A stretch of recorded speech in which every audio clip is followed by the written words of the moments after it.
Hello everyone, welcome to cosmos UGC classes. प्यारे साथियों, आपका कॉस्मोस यूजीसी क्लासेज हार्दिक स्वागत करता है, हार्दिक अभिनंदन करता है। उम्मीद है कि आप सभी घर पे सुरक्षित होंगे, बढ़िया होंगे। अपनी स्टडी है प्रॉपर रूप से आपकी चल रही होगी और आप बेहतर रूप से तैयारी में लगे हुए होंगे, क्योंकि अभी एग्जाम जो अपनी होनी थी एनटीए की, लगातार वो उसकी डेट पोस्टपोन होती जा रही है। तो उसकी अभी भी किसी को भी नहीं पता है कि कब होगी कब नहीं होगी।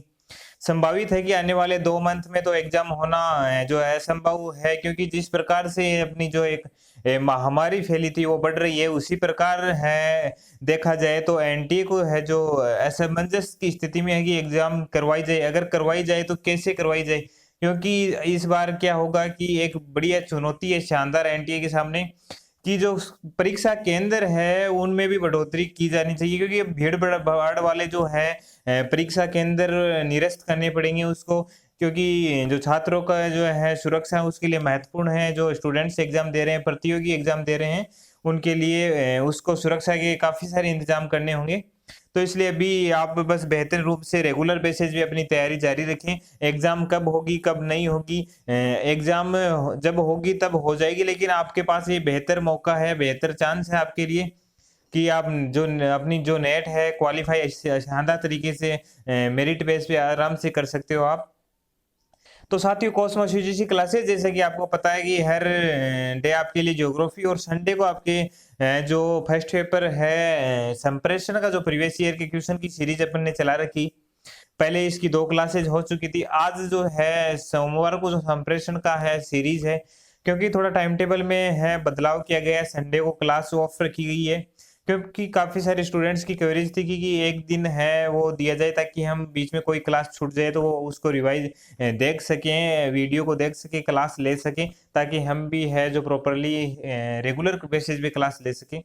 उसको मद्देनजर रखते हुए हमने क्या किया है कि जो संडे को क्लास थी उसको हटाकर सोमवार को कर दिया, और फिर है मंगलवार से लेकर शनिवार तक है जो ज्योग्राफी की अपनी क्लासेस चलती हैं। 6 दिन अपनी क्लासेस ज्योग्राफी की है, जो सॉरी 5 दिन ज्योग्राफी की चलेगी और एक दिन है जो अपने previous year question first paper की अपनी सीरीज चलेगी, और एक दिन का जो रहेगा हॉलीडे रहेगा। इस प्रकार से हमने जो है टाइम टेबल निर्धारित किया है। उसी की बेस पे आज सोमवार से स्टार्ट करते हैं कि आज जो प्रीवियस ईयर के क्वेश्चन है जो संप्रेषण यूनिट की अपनी जो श्रृंखला चल रही थी उनको सोल्व करेंगे, और कल से अपनी जो है शनिवार तक है जो ज्योग्राफी की जो रेगुलर क्लास होती है वो रेगुलर क्लास कल से होगी, ज्योग्राफी की होगी, और आज जो है ये फर्स्ट पेपर को लेके होगी।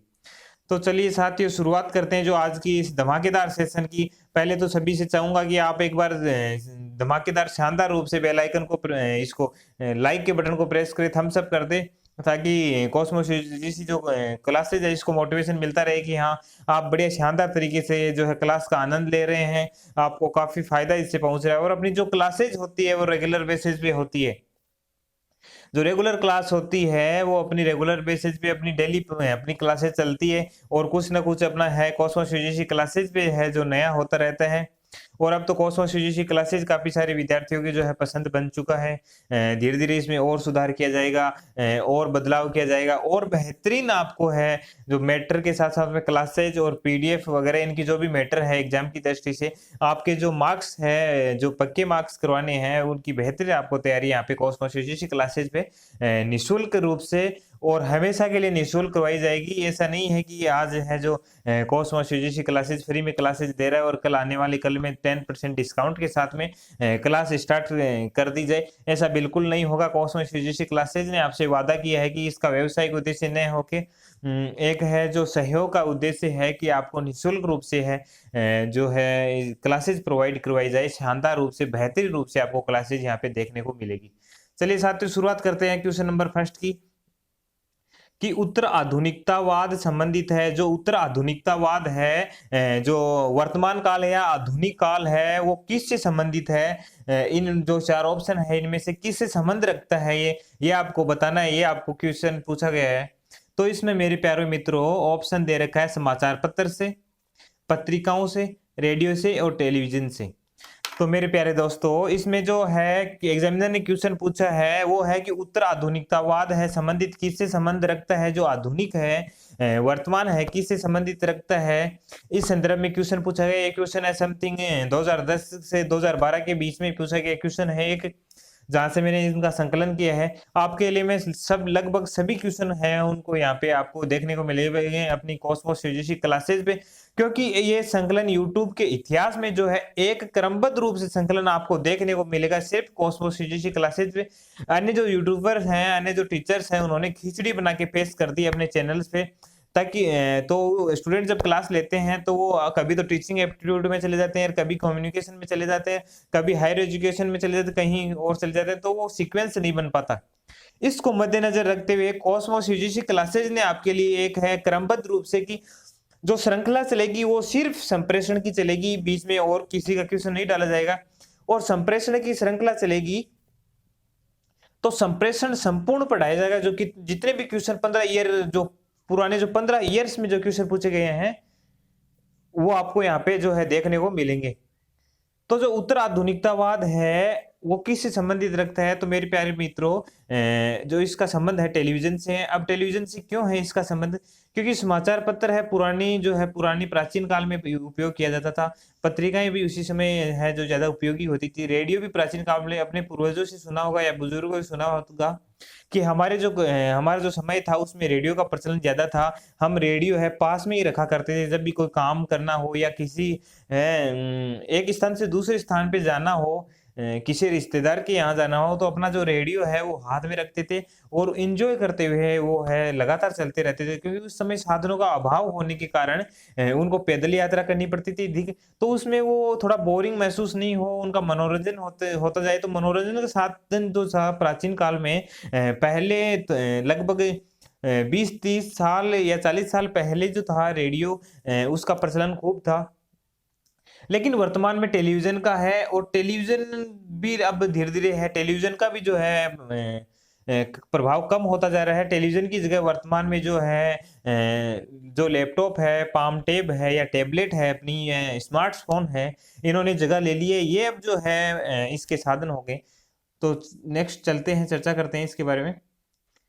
उत्तर आधुनिकतावाद से आज से है कि उत्तर आधुनिकतावाद क्या है, युक्तिपूर्णता, युक्ति, अनुशासन, स्वतंत्रता, विज्ञान की स्वतंत्रता और प्रौद्योगिकी का विकास की जो प्रौद्योगिकी है, टेक्नोलॉजी है, उसका जो विकास है उससे संबंधित है उत्तर आधुनिकतावाद। युक्ति युक्त संगठन एवं कार्य का युक्तियुक्त लक्ष्य है इत्यादि इसका बताया गया है। आइए चर्चा करते हैं नेक्स्ट क्वेश्चन की। नेक्स्ट क्वेश्चन पे चलते हैं। नेक्स्ट क्वेश्चन अपना है जो क्या कहता है, उपदेशात्मक संचार है कि जो उपदेश देने वाला संचार है कि कोई पर्सन है वो किसी दूसरे को उपदेश दे रहा है, अपने विचारों का आदान प्रदान कर रहा है, वो संचार कौन सा है इनमें से।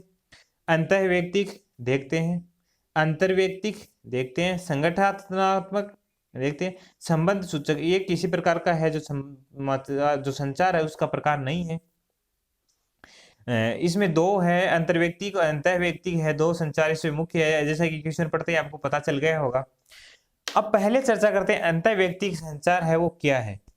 तो जो अंतर्व्यक्तिक संचार है, अंतर्व्यक्तिक संचार में जब मनुष्य है अपने मन ही मन में है जो विचार करता है, उसकी समस्या है कोई उसका समाधान करता है, या किसी दूसरे व्यक्ति के जो है व्यवहार उसके बारे में जब वो सोचता है, तो उसको अंतर्व्यक्तिक संचार कहते हैं कि व्यक्ति द्वारा मन ही मन में जो संचार किया जाता है अंतर्व्यक्तिक संचार है। तो इसका एक शानदार आपके सामने उदाहरण पेश करना चाहूंगा कि जो प्राचीन काल में जो ऋषि मुनि हुआ करते थे, जो साधु संत हुआ करते थे, जो घोर साधना तपस्या में लीन रहते थे, वो खुद को जानने के लिए साधना करते थे कि मैं क्या हूँ, मेरा कार्य क्या है, यहाँ पे आने का उद्देश्य क्या है, उसके लिए वो घोर साधना करते थे। और वह है जो साधना है वो एक है अंतर्व्यक्ति का उदाहरण है शानदार। अंतर्व्यक्ति में क्या होता है कि मैं अब आपको पढ़ा रहा हूँ, लाइव आके पढ़ा रहा हूँ, तो अपने जो या आप कमेंट कर रहे हो फिर मुझे कि मैं पढ़ा रहा हूँ, आपको कोई डाउट है आप कमेंट कर रहे हो, या आप मेरे सामने क्लासरूम में बैठे हो जैसे ऑफलाइन में होता है वैसे बैठे हो, तो मैं आपको है प्रत्यक्ष रूप से बता रहा हूँ, कोई है विचार मेरे आपके सामने साझा कर रहा हूँ, तो है अंतर व्यक्ति यानी दो व्यक्तियों के मध्य, यानी एक स्टूडेंट है एक टीचर है। दो व्यक्तियों के मध्य जो आदान प्रदान होता है, जो सूचना संचार का आदान प्रदान होता है, उसे अंतर व्यक्तिक संचार कहते हैं। तो उपदेशात्मक संचार अंतर व्यक्तिक संचार माना गया है यहाँ पे। आइए इसकी जो है व्याख्या है विस्तृत रूप से अध्ययन करते हैं। एक व्यक्ति को दूसरे व्यक्ति से विचारो कि एक जो व्यक्ति है उसको दूसरे व्यक्ति से जो विचार, भावनाएं, उनकी जो भावनाएं हैं, उनके मत है कि उनके जो है उनके जो है तर्क है, तर्क वितर्क होते हैं, वो उनका जो आदान प्रदान होता है को अंतर व्यक्तिक संचार कहते हैं। अब यहाँ पे आ गया ना, एक व्यक्ति को दूसरे व्यक्ति से, मैं आपसे कर रहा हूं तो एक व्यक्ति तो मैं हो गया, दूसरे आप हो गए सामने। तो एक व्यक्ति को दूसरे व्यक्ति से जो विचार है कि मेरे कोई विचार है, मेरी कोई भावना है, या मेरे कोई तर्क है, या कोई फैक्ट है, मेरे को तथ्य है, मुझे कुछ साझा करना है, आदान प्रदान करना है, तो उसको अंतर व्यक्तिक है संचार है कहा जाता है। ये प्रक्रिया ज्यादातर आमने सामने संपादित होती है। मतलब आप मेरे सामने ऑफलाइन बैठे हो तो जो आमने सामने ही प्रक्रिया है वो संपादित है, इसमें जो है होती है। आइए चलते हैं नेक्स्ट क्वेश्चन पे। जो अपना नेक्स्ट क्वेश्चन है वो क्या कहता है, संचार में भाषा है कि जो संचार होता है उसमें भाषा कौन सी है, अमौखिक कूट, मौखिक कूट, प्रतीकात्मक कूट या चित्रात्मक कूट। अब चित्रात्मक, चित्र से है जो किसी को है समझाया जाता है, संचारों का आदान प्रदान कहा जाता है, तो उसको जो है चित्रात्मक कूट कहा जाता है। प्रतीकात्मक क्या होता है कि किसी प्रतीक के माध्यम से, सिंबल के माध्यम से जो है विचार आदान प्रदान किया जाता है, संचार किया जाता है, प्रतीकात्मक कूट है। तो संचार में भाषा कौन सी होती है, मौखिक रूप से होती है और मौखिक कूट रूप से होती है। आइए इसकी जो है विस्तार से जो व्याख्या करते हैं कि क्या है मौखिक कूट। संचार या संप्रेषण में भाषा है मुख्य माध्यम है कि जो संचार है या संप्रेषण कम्युनिकेशन है अपना, उसमें जो भाषा है वो मुख्य माध्यम है। भाषा के बिना है जो संचार होना असंभव है, यानी कि संचार नहीं हो सकता बिना भाषा के। बिना माध्यम के संचार असंभव है कि कोई भी माध्यम है, माध्यम होना चाहिए। अब आपके और मेरे बीच में जो संचार है, सूचनाओं का आदान प्रदान हो रहा है, वो माध्यम क्या है, माध्यम है जो यूट्यूब चैनल है अपना, वो एक माध्यम है, या जो अपनी ऑनलाइन क्लासेज है वो एक माध्यम है। अपन दोनों को, आपको और मुझे कनेक्ट करने का जो है मेरे प्यारे मित्रों माध्यम है यूट्यूब है, या जो अपना ऑनलाइन क्लास है ये एक माध्यम है अपन को जोड़ने का। तो इसमें क्या है कि बिना माध्यम के संचार असंभव है। अगर हमारे पास में माध्यम ही नहीं रहेगा तो आप है जो भारत या राजस्थान के कौन से कोने से आप पढ़ रहे हो लाइव, और मैं कौन से कोने से पढ़ा रहा हूं आपको, तो अपन है जो कनेक्ट नहीं हो सकते बिना माध्यम के। हमारे जीवन में संचार निरंतर जारी रहता है कि हमारे जीवन में जन्म से लेकर मृत्यु तक है जो संचार है वो एक जारी रहता है, जारी रहने वाली एक प्रक्रिया है। हम है जो है प्रतिदिन है संचार करते हैं, जो विचारों का आदान प्रदान करते हैं या अन्य माध्यम से अपन संचार जो प्रक्रिया करते हैं। जब हम पढ़ते हैं अथवा सोचते हैं तो संचार संपादित होता है। कि अपन कोई बुक पढ़ रहे हैं या अपन सोच रहे हैं, बैठे हैं, बस आराम से बैठे हैं, चलो बैठे हैं, और अपन सोच रहे हैं कोई चीज के बारे में कि यार एग्जाम कब होगी, एनटीए कब करवा देगा, एनटीए 1 महीने के अंदर या 15 दिन के अंदर टाइम टेबल जारी करके एग्जाम तो नहीं करवा देगा, अपनी तैयारी नहीं हुई, यार कौन सी क्लास में ज्वाइन करूं जिससे मुझे प्रॉफिट हो, कम समय में मैं है अधिक तैयारी कर सकूं, स्मार्ट स्टडी जो क्लास करवाती है उसको ज्वाइन करूं, मैं है जो ये चल रहे हैं ऑनलाइन कोर्सेज उनको खरीद लूं, या जो निशुल्क है जो जिनका उद्देश्य ही है कि जो है शिक्षित करना या ज्ञान है जो स्टूडेंट्स को है निशुल्क ज्ञान देना, उनके पास में जाऊं, मैं क्या करूं क्या नहीं करूं। अब जब अपन बैठे हैं आराम से सोच रहे हैं, तो जो अब अपन सोच रहे हैं तो मैंने आपको बताया कि मन ही मन जो सोचते हैं उसको अंतर्वैयक्तिक संचार कहते हैं। और जब हम पढ़ते हैं तो अपन क्या है मन ही मन रिवाइज करते हैं, अपने पास में कोई दूसरा व्यक्ति नहीं होता तो उसको भी अंतर्वैयक्तिक है जो संचार है वो कहा जाता है। तो अतः संचार मौखिक कूट है कि मौखिक कूट के रूप में संचार को माना है यहाँ पे गया है। चलिए चर्चा करते हैं जो अपना नेक्स्ट क्वेश्चन है। नेक्स्ट क्वेश्चन की अपन चर्चा करते हैं कि नेक्स्ट क्वेश्चन अपना जो है क्या कहता है। नेक्स्ट क्वेश्चन में क्या पूछा गया है कि निम्नलिखित में से सही क्रम की पहचान कीजिए। को जो एक क्रम दे रखा है उसमें सही क्रम है उसकी पहचान अपन को करनी है। तो इसमें स्रोत है, माध्यम है, संदेश है और संदेश ग्राही है। तो ऐसा जब क्वेश्चन आता है आपके सामने तो पहले ऊपर वाले ऑप्शन को देख लेना। ए ऑप्शन है उसको आपको देखना है। फिर नीचे ये देखना है कि सब में है एक ही जो चार ही वर्ड आ रहे हैं या चेंज भी हो रहे हैं। तो इसमें चारों वर्ड आ रहे हैं। आपको एक सीधा तरीका बताता हूं मैं आपको क्वेश्चन सोल्व करने का, कि आपका क्वेश्चन गलत होने की यहाँ पे बिल्कुल भी संभावना नहीं रहेगी। तो अब इसमें क्या है, संदेशग्राही है, संदेशग्राही है रिसीवर। तो आपको पता है कि रिसीवर सबसे लास्ट में आता है।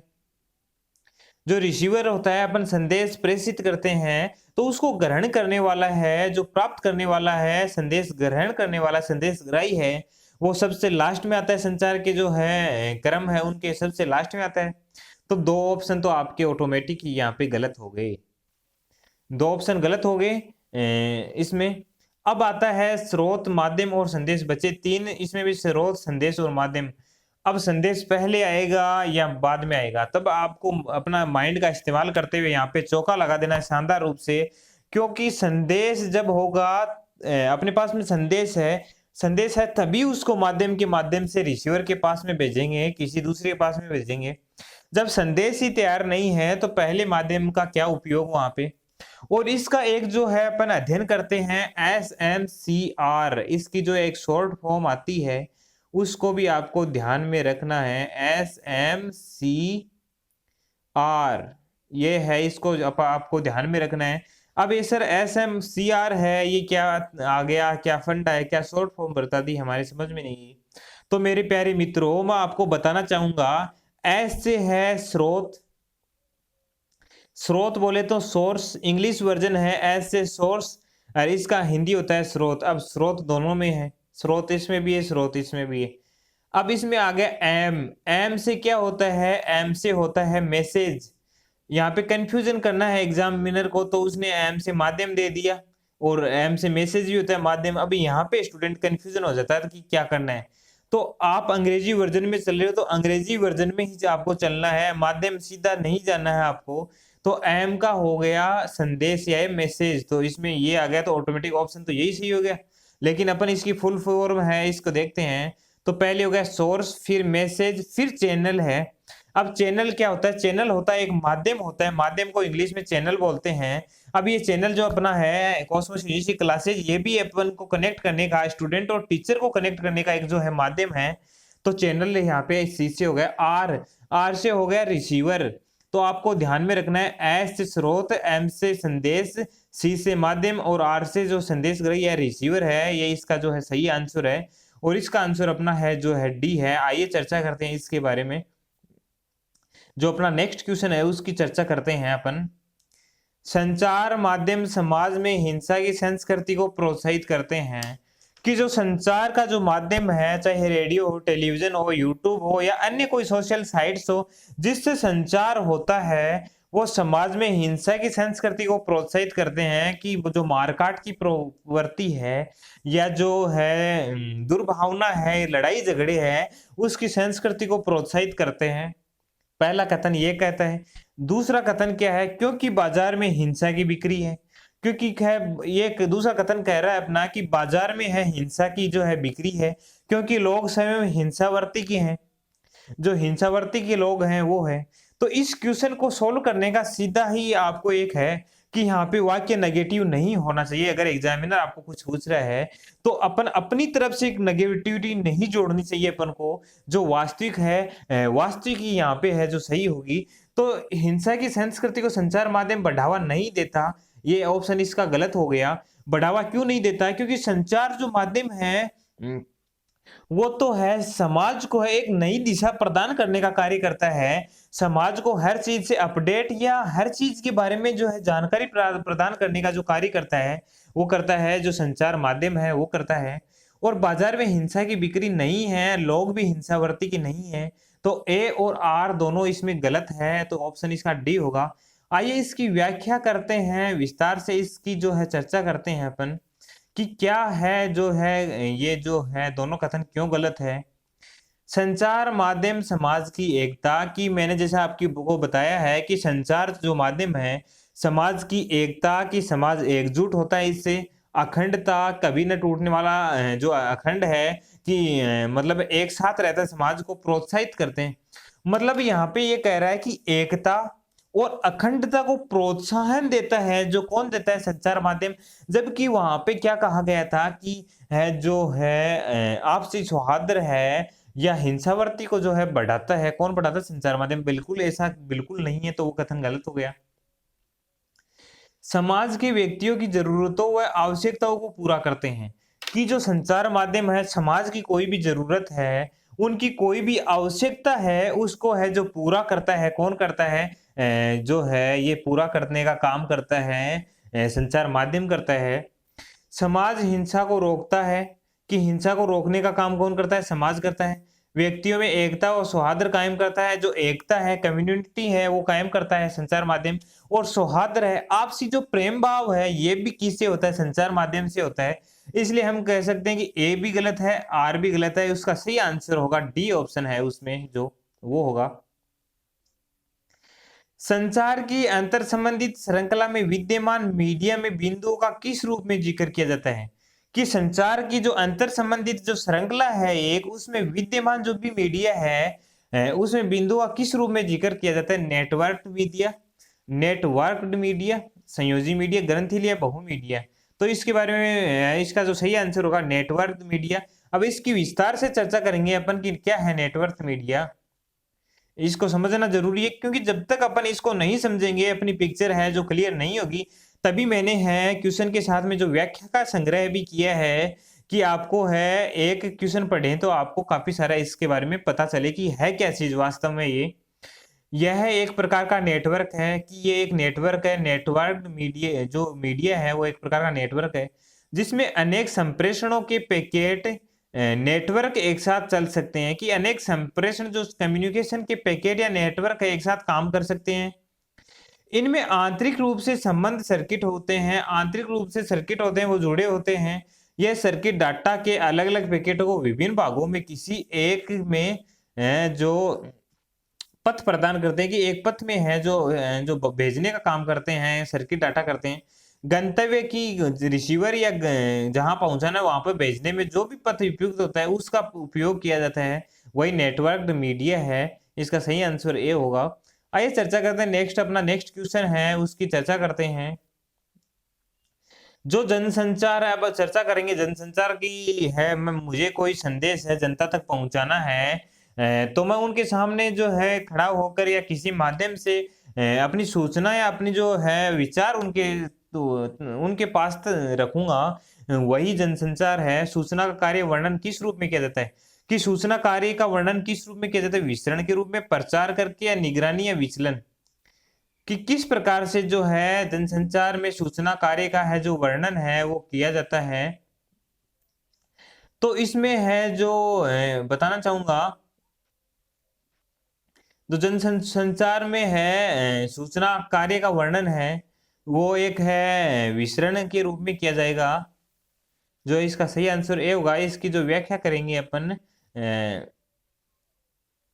इसकी व्याख्या की जनसंचार के समस्त कार्यकलाप में सरकार या नियोजनों द्वारा निर्धारित नीति किस सरकार द्वारा नियोजकों द्वारा निर्धारित जो नीति और निर्देशों का परिपालन करने की है, कराने की जिम्मेदारी विभाग के अध्यक्ष की, जो भी विभाग के अध्यक्ष है संचालन है निर्देशालय होते हैं उनकी होती है। कि जो भी नियोजक करना है कहीं पे जो है सरकार के जो भी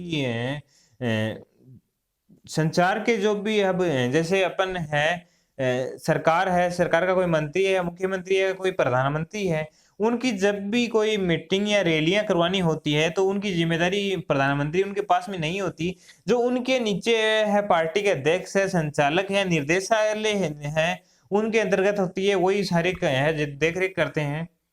काम की सुविधा के लिए इस विभाग की 3 प्रमुख जो शाखाएं हैं, प्रेस, क्षेत्रीय प्रचार और जो है प्रसार सामग्री, इसके जो है 3 हैं जो बताए गए हैं। तो इसमें जो है अपन इस क्वेश्चन को दोबारा पढ़ेंगे, इसमें मुझे थोड़ा सा डाउट लगा था। जनसंचार में सूचना कार्य का वर्णन निम्न किस रूप में किया जाता है?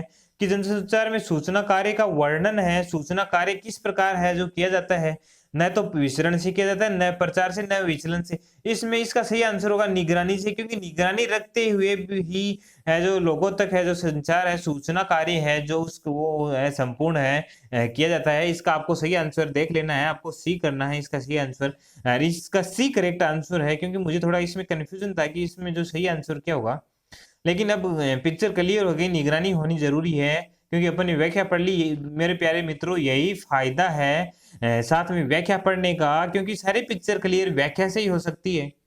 अतुल्यकालिक क्रोनस माध्यम का उदाहरण कौन सा है? कि अतुल्यकालिक जो क्रोनस है जो माध्यम है उसका जो उदाहरण है कौन सा है? रेडियो है, टेलीविजन है, फिल्म है या समाचार पत्र है? अतुल्यकालिक माध्यम का उदाहरण है समाचार पत्र है, इसका सही आंसर समाचार पत्र होगा। आइए इसके बारे में चर्चा करते हैं विस्तार से। अतुल्यकालिक डाटा का वह संप्रेषण है कि संचार डाटा का वह संप्रेषण जिसमें सामान्यतः बिना बाह्य घड़ी सिग्नल के डाटा पैकेट के रूप में रुक रुक के प्रसारित होता है। कि बिना बाह्य घड़ी है के रूप में है रुक रुक के डाटा प्रसारित होता है, न ही एक साथ। क्योंकि समाचार पत्र जो छपते हैं तो कोई न्यूज है वो आज छपी है, उसकी जांच पड़ताल कल हुई तो कल छपेगी, परसों उसकी जो है जो अपनी वकालत हुई या सुप्रीम कोर्ट हाई कोर्ट में उसकी जो है पैरवी हुई, उसके बारे में कोई है मतलब कोई न्यूज एजुकेशन हो या कोई और न्यूज हो, उसकी वकालत हुई तो जो भी निर्देश है फिर उसके बारे में छपा गया, फिर सरकार ने अपने आदेश निकाला तो फिर उसके बारे में छपा गया। ऐसे रुक रुक के प्रसारित किया जाता है। समाचार पत्र में ये है, इसका जो है शानदार उदाहरण माना गया है। नेक्स्ट क्वेश्चन की चर्चा करना चाहूंगा यहाँ पे। संचार में गुणार्थक शब्द कौन से हैं? कि संचार में जो गुणार्थक है वो शब्द कौन से हैं? सुस्पष्ट है, अमूर्त है, सरल है, सांस्कृतिक है, इसमें से कौन सा बताना है? तो जैसा कि आप देख रहे हो सांस्कृतिक इसका जो है गुणार्थक है जो शब्द है संचार का, इसकी व्याख्या करेंगे विस्तार से, इसके बारे में चर्चा करेंगे। यह वाक्य है, शब्द समूह है जो अध्ययन के उद्देश्यों को पूर्ण करता है। जो सांस्कृतिक है वह वाक्य जो अध्ययन के उद्देश्य को पूर्ण करता है, वह केंद्रीय घटना का जो है अध्ययन करता है। गुणार्थक वाक्य शब्द समूह कहा जाता है। कि शब्द समूह है, गुणार्थक वाक्य को क्या कहते हैं? शब्द समूह शब्दों का है जो समूह है, क्योंकि संचार में शब्दों का ही खेल है सारा। कम्युनिकेशन है एक है कि अगर इफेक्टिव कम्युनिकेशन नहीं होगा तो सामने वाला प्रभावित नहीं होगा। संचार प्रभावी रूप से है, संचार नहीं हो पाएगा। और अगर शब्दों का ही खेल है सारा, अगर शब्द ही नहीं होंगे संचार करने के लिए, लिमिटेड शब्द होंगे या उसके इर्द गिर्द के शब्द नहीं होंगे अपने पास में, तो संचार हम नहीं कर सकते, प्रभावी संचार अपना नहीं हो सकता। तो संचार में गुणार्थक शब्द है जो सांस्कृतिक जो है होते हैं। संदेश के नीचे संदेश को, कोई संदेश लिखा गया उसके नीचे लिखे संदेश को क्या नाम दिया जाता है? अंतःस्थापित, आंतरिक ग्रंथ, अंतः ग्रंथ या उपग्रंथ? तो उसका सही आंसर होगा उपग्रंथ कहा जाता है। कि संदेश के नीचे कोई संदेश लिखा जाता है, कि कोई संदेश लिख दिया उसके नीचे कोई संदेश लिखा जाता है तो उसको उपग्रंथ है जो कहा जाता है, उपपाठ कहा जाता है उसका। इसके बारे में चर्चा करते हैं विस्तार से। यह एक प्रकार का लघु संचार है जो है लघु संचार माना गया है, जिसमें संचार के संप्रेषण शब्दों की, संचार में जो कम्युनिकेशन होता है संप्रेषण है उसमें शब्दों चिन्हों की शब्दों के माध्यम से या कोई चिन्ह है सिंबल्स के माध्यम से व्यक्ति या तो किसी एक व्यक्ति या व्यक्ति के समूह है में एक दूसरे के बीच संपन्न होता है। कि जो है एक तो या तो व्यक्ति संचार किन के बीच में संपन्न होता है? या तो एक व्यक्ति के बीच में होता है या व्यक्तियों के एक समूह है के रूप में है जो एक दूसरे के बीच में जो है संपन्न होता है। ऐसे लिखे संदेश के नीचे संदेश को क्या कहते हैं? उपग्रंथ कहते हैं। आइए चर्चा करते हैं नेक्स्ट क्वेश्चन की। नेक्स्ट क्वेश्चन अपना है जो क्या कहता है? लोक संचार है सहज हो जाता है। लोक संचार कब सहज होता है? सरल कब होता है? ज्यादा जटिल संरचना के अंदर, ज्यादा कठिन संरचना होगी उसके अंदर, तो इसका आंसर गलत है। ज्यादा राजनीतिक संरचना के अंदर राजनीतिक होगी, राजनीतिक है जो संरचना होगी उसमें भी कठिन हो जाता है, क्योंकि राजनीतिक में है संचार प्रॉपरली नहीं हो पाता है। ज्यादा सुविधाजनक संचार के अंतर्गत सुविधा भी नहीं होनी चाहिए संचार में ज्यादा, तो संचार नहीं होगा। नेक्स्ट ऑप्शन है ज्यादा औपचारिक संरचना के अंदर की औपचारिक संरचना होगी। संचार के दो माध्यम बताए गए थे, औपचारिक अनौपचारिक। जो स्कूली माध्यम है औपचारिक है, उसमें समय, टाइम, जगह सब कुछ फिक्स होती है, क्या संचार संप्रेषण करना है पूर्व निर्धारित है, उसकी तिथि होती है। जबकि अनौपचारिक संप्रेषण में ऐसा नहीं होता, कि मैं कहीं गया हुआ हूँ, वहां पे आप में से कोई स्टूडेंट मुझे मिल गया, वहां अपने बीच में जो कम्युनिकेशन हो गया, वहां पे अपनी न तो जगह निर्धारित थी, न समय निर्धारित था, न संचार का माध्यम निर्धारित था, ना जो अपना है संचार में क्या विचारों का आदान प्रदान होगा वो निर्धारित था, तो वो एक अनौपचारिक संप्रेषण हो गया। तो इसका सही ऑप्शन होगा औपचारिक संरचना के अंदर। इसकी विस्तृत चर्चा करना चाहूंगा कि लोक संचार क्या है। बड़ी संख्या में लोगों को प्रभावित करना, कि जो बड़ी संख्या है, एक समूह है, उसमें लोगों को है जो प्रभावित करना या सम्मिलित करना या भागीदार बनाना है, वो क्या है, लोक संचार है। जन संचार का उद्देश्य जानकारी विचारों को समाज के उन तमाम लोगों तक पहुंचाना है। जन संचार के अंतर्गत है जो जानकारी, जो विचार है, समाज के हर एक कोने, नीचे से नीचे जो है, निम्न स्तर के जो है व्यक्ति है या ग्रामीण रहते हैं, ग्रामीण क्षेत्रों में भी ढाणी नगला है, पल्ली है, जैसा अपन पढ़ते हैं, उन तक पहुंचाना, जो व्यक्ति रहते हैं वहां पे उन तक जानकारी पहुंचाना है, वो लोक संचार है। जो इनसे संबंध रखते ताकि इन जानकारियों से अवगत होकर लाभ उठा सकें। अब इसके बारे में मैं थोड़ा विस्तार से बताना चाहूंगा कि जैसे ही लॉकडाउन की प्रक्रिया स्टार्ट हुई तो केंद्र सरकार और राज्य सरकार ने क्या किया, अनेक योजनाएं शुरुआत की। उन योजनाओं में क्या था, एक तो योजना ऐसी थी कि है जो सीधे है जो है जनता के अकाउंट में सरकार ने पैसा डालना स्टार्ट कर दिया, कि जो मिनिमम पैसे हैं वो कि ताकि वो उनकी क्रय शक्ति बढ़े, वो अपना जो खाने पीने के सामान है खरीद सके। दूसरी है, सरकार ने जो खाद्य सुरक्षा के अंतर्गत जो एपीएल बीपीएल जो अन्य भी जो है घुमंतु जातियां हैं उन तक है जो सिद्ध है अनाज है डीलर्स के माध्यम से, अन्य किसी माध्यम से, जिला कलेक्टर के माध्यम से है पहुंचाना शुरू कर दिया। दूसरी बात। तीसरी बात है, कुछ भामाशाह ऐसे भी हैं जिन्होंने खाद्य पैकेट है वो जो है गरीब जनता है या जो जिनके पास में खाने का अभाव है उन तक सीधा पहुंचाया। अब ये संपन्न कैसे हुआ, ये चीज कैसे हुई, और ये शानदार रूप से अच्छी पहल रही ताकि है लॉकडाउन का है आभास नहीं हुआ जनता को, उनके पास में जो उनको आवश्यकता थी उनकी पूर्ति होती गई। काफी सारी योजनाएं हैं केंद्र सरकार राज्य सरकार ने है उनको प्रोवाइड करवाई ताकि वह उन्होंने अपना जीवन यापन जो पिछले 2-3 मंथ से जो कोरोना महामारी के अंतर्गत थे उन्होंने आराम से अपने घर बैठ के है जीवन यापन किया, आराम से फैमिली के साथ में, उनको बाहर निकलने की जरूरत नहीं रही क्योंकि उनके पास में एक तो जो सामान खरीदने के लिए जो है पैसे चाहिए वो भेज दिए, प्लस अनाज की है जो है सीधा उन तक पहुंचा दिया। तो ये सब भी संभव लोक संचार से हो पाया है। लोक संचार में मीडिया से संभव हो पाया है कि जो योजनाएं थी केंद्र सरकार राज्य सरकार की उनको पहचाने के का काम है वो किया था मीडिया ने, संचार किया। जब है संचार की प्रक्रिया हुई तब भी आम जनता तक है सारी संपूर्ण जानकारी पहुंची, और जो कोरोना का जो प्रभाव है कितना पहुंचा कितना नहीं पहुंचा, विश्व में इसकी क्या स्थिति रही, ये भी मीडिया ने आम जनता तक पहुंचा दी। तो यही संचार है, यही संप्रेषण है, इसके द्वारा हम है एक दूसरे से है जुड़े रहते जो है लोक संचार औपचारिक संरचना के अंतर्गत सहज हो जाता है, जो औपचारिक संरचना है उसके अंतर्गत है सहज हो जाता है। सोच विचारों और संदेशों को वाचिक तथा अवाचिक चिन्हों में रूपांतरित करना क्या कहलाता है। सोच विचार संदेश, सोच थिंकिंग विचार है, संदेश को वाचिक या अवाचिक चिन्हों में प्रतीकों में रूपांतरित करना क्या कहलाता है। ये पूछा गया है। चैनलीकरण नहीं है, ऐसा अपन ने अध्ययन ही नहीं किया, नहीं हो मध्यस्थता नहीं है। कूट वचन और कूट लेखन, तो कूट लेखन क्या होता है, इसका अंग्रेजी वर्तन होता है एनकोडिंग। एनकोडिंग और डिकोडिंग है, दो होता है। तभी यहाँ पे मैं आपकी पिक्चर क्लियर करना चाहूंगा। यहाँ पे अपनी बात चल रही है सोच विचार संदेश को है कूट में परिवर्तन करना, कि किसी प्रतीक या कूट में परिवर्तन करना जब बात आई है वहां पे एनकोडिंग आता है शुरुआत में और उसको कूट लेखन कहते हैं। जबकि जब है कूट या प्रतीकों को है सोच विचार और संदेशों में बदलकर जो है प्राप्त करता संदेश ग्रह रिसीवर के पास पहुंचाना होता है, वहां पे अपनी चर्चा आती है डिकोडिंग, एनकोडिंग और डिकोडिंग है। ये जो दो प्रमुख पहलू हैं इसके, तो इसका सही आंसर होगा कूट लेखन या एनकोडिंग। इसकी विस्तार से चर्चा करना चाहूंगा मैं कि क्या होता है एनकोडिंग, क्या होता है डिकोडिंग। सांकेतिक भाषा की एक सांकेतिक भाषा है, कूट है, किसी भाषा को कूट भाषा में कहने की रीति को कोड कहते हैं, एनकोड कहते हैं या कूट लेखन कहते हैं।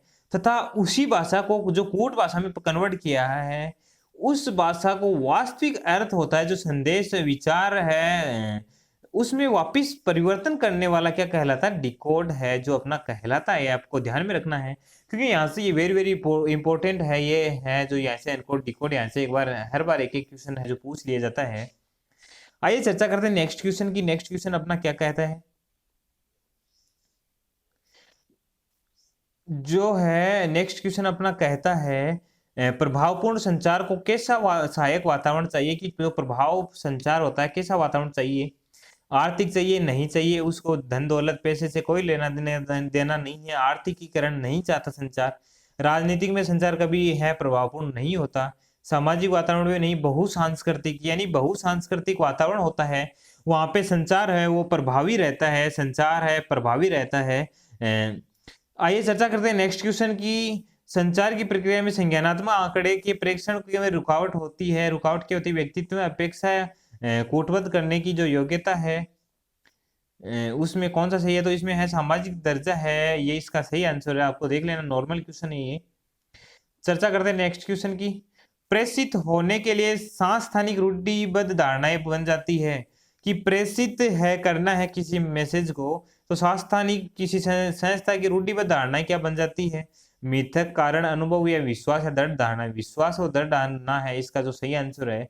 इसके बारे में विस्तार से चर्चा करना चाहूंगा कि इसका जो एक क्रम होता है वो आपको ध्यान में रखना है। एग्जामिनर कई बार प्रेषण का क्रम पूछ लिया जाता है, सांस्थानिक रूढ़ि धारणाएं है उनका। तो पहले इसमें धारणाएं होती हैं, धारणाएं से विश्वास की तरफ जाते हैं, विश्वास से आदत बन जाती है, आदत से जाती है जन रीति, मतलब लोगों की क्या रीत चली आ रही है, वो रीत से है वो प्रथा बन जाती है, कि ये हमारा तो प्राचीन प्रथा है, हम इसको नहीं छोड़ सकते, हमारे प्राचीन काल से ऐसा चला आ रहा है, तो पूर्वजों ने ऐसा किया तो हम भी ऐसा करेंगे। तो वो प्रथा, प्रथा के बारे में लोकाचार बन जाती है वो। लोकाचार के बारे में बाद में वो रूढ़ियां बन जाती है, रूढ़िवादी विचारधारा बन जाती है कि उसका पालन करना ही होगा, चाहे वो गलत हो या सही हो। ये एक इनका है जो सीक्वेंस चलता रहता है, उनको आपको ध्यान में रखना है। एग्जामिनर कई बार पूछ लेता है यहाँ से क्वेश्चन।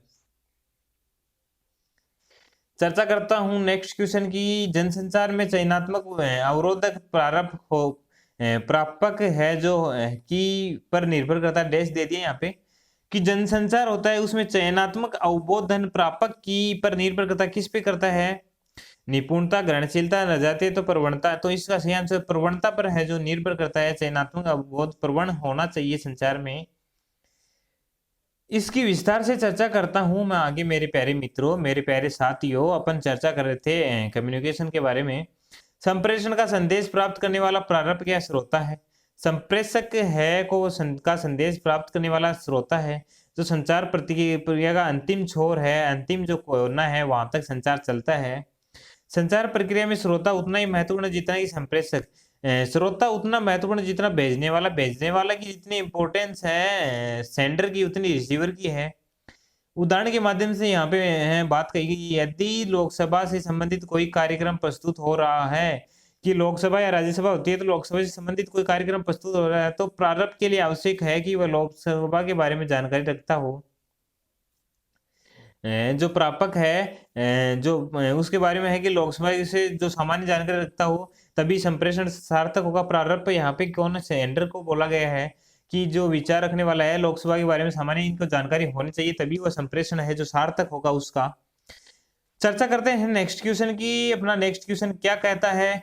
संचार रणनीति बनाते समय पुनर्निवेशन अध्ययन किसके द्वारा किया जाता है? पुनर्निवेशन जो अध्ययन है रणनीति है, कौन बनाता है? तो श्रोता नहीं बनाता, श्रोता तो सुनता है। सैटेलाइट का कोई उपयोग नहीं है, संचार माध्यम है, नहीं होता है। संचार माध्यम होता है उसके माध्यम से संचार एक स्थान से दूसरे स्थान पे ही जाता है। संचारक है जो सेंडर है, वही है रणनीति बनाता है कि किस प्रकार है संचार अपन को करना है। चर्चा करता हूं नेक्स्ट क्वेश्चन की, है जो नेक्स्ट क्वेश्चन की चर्चा करता हूं। किस भाषाई समाचार पत्रों का सबसे अधिक वितरण है? कि कौन से भाषाई समाचार पत्र उसका सबसे अधिक जो वितरण है?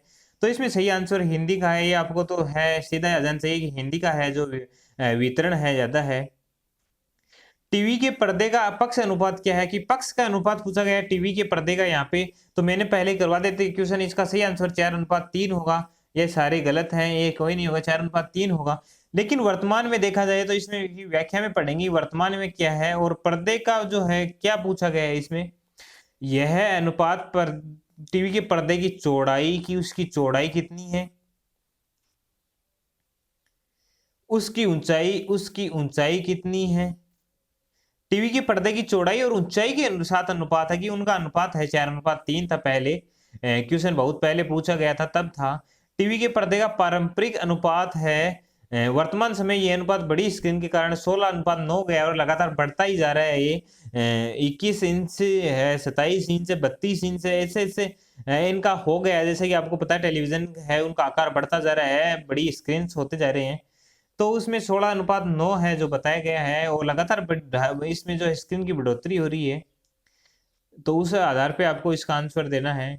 आत्म संप्रेषण को कहते हैं, ये क्वेश्चन मैंने आपको सोल्व करवा दिया था कि आत्म संप्रेषण, आत्म चिंतन, जब व्यक्ति बेटा बेटा अपने बारे में सोचता है या अपने मन में सोचता है, वो क्या है, अंतः व्यक्ति संचार है।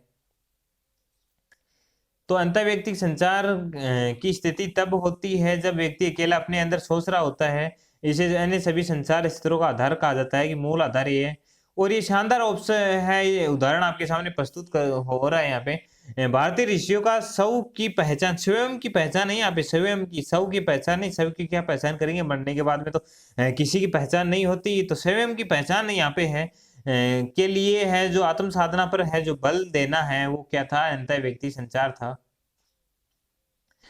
चर्चा करते हैं आज का जो लास्ट क्वेश्चन है। अपना सेशन काफी बड़ा हो गया है, तो लास्ट क्वेश्चन की चर्चा करना चाहूंगा। SIT का पद का पूर्ण रूप है, इसकी फुल फॉर्म में यहाँ पे पूछी है। तो इसकी फुल फॉर्म में सैटेलाइट इंटरेक्शनल टेलीविजन एक्सपेरिमेंट, इसकी जो है फुल फॉर्म है, इसका सही आंसर सी है। तो आज हमने 20-25 क्वेश्चनों का जो है उनकी व्याख्या सहित जो अध्ययन किया था। नेक्स्ट सेशन इससे और धमाकेदार होने वाला है, डे बाय डे शानदार रूप से आपके सामने प्रस्तुत होगा। आज अपना ये तीसरा सेशन था। मैंने 2 सेशन पहले करवा दिए थे कम्युनिकेशन के, उसमें एक में 21, एक में 30 समथिंग, और आज क्वेश्चन अपने 20 से 25 के मध्य कर लिए, मतलब अपने 70-80 क्वेश्चन कर लिए। श्रृंखला ये चलती रहेगी अपने शानदार क्वेश्चन, क्योंकि इसमें से 5 क्वेश्चनों में आपको 3 क्वेश्चन है 100% देखने को मिलेंगे। इन्हीं क्वेश्चनों में से मैं ऐसे नहीं बोलता फालतू में कि आपको 5 में से 5 देखने को मिलेंगे। 2 क्वेश्चन नए भी बन सकते हैं, लेकिन 3 क्वेश्चन अधिकतम, यहाँ पे 5 क्वेश्चन आएंगे तो 3 आपको यहीं से भी आपको लगता है कि वीडियो देखना है और आपका सारा मैटर है यहाँ पे क्लियर हो जाएगा। तो मिलते से साथियों नेक्स्ट क्लास के साथ में। नेक्स्ट क्लास कल होगी अपनी ज्योग्राफी की। ज्योग्राफी क्लास जो है नेक्स्ट कल होने वाली है अपनी है, तो जुड़े रहिए। अपने इस वीडियो को लाइक कीजिए, शेयर कीजिए, सब्सक्राइब कीजिए, बेल आइकन को जरूर दबाएं अगर आप नए हो यहाँ पे हमारे। तो मिलते हैं नेक्स्ट क्लास में, नेक्स्ट में नई सेशन के साथ में, धमाकेदार सेशन के साथ में। तब तक लेते हैं आपसे विदा, धन्यवाद।